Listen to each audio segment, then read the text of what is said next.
I've seen you on social media in your activism for raising awareness for the transgender community, but I love that the book really starts with you and your background. So why was that important for you to tell your story first to sort of set that tone?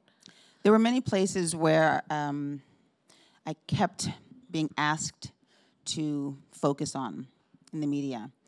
And when I sat down to actually write the book, I was really clear at that point. Because this has been, since Penelope was 3, and Penelope's now 11. So I've had lots of years to sit on this. And I realized that the story of Penelope doesn't start the moment he said, I'm trans, the moment he said, I'm a boy, the moment he showed signs of distress.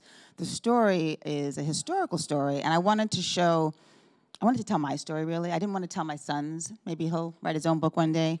And so I was asked a question that will never leave my mind, and that question was, who raised you? Who raised you to be the woman, the mama who was able to help and to stand up in that moment?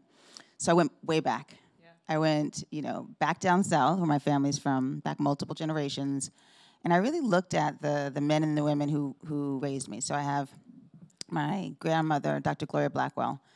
She was a civil rights activist, jailed dozens of times. She fought against school boards and hospitals and won in the segregated South. My father, John Patterson, started the first black brokerage firm on Wall Street.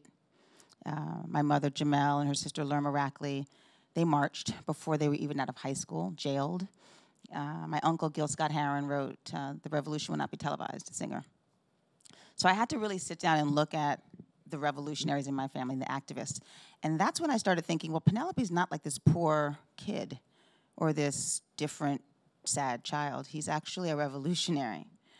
And so I put Penelope in context, I put the gender revolution in context, and then I was able to kind of give myself a little bit of that as well. So I'm a mother who stands up for something.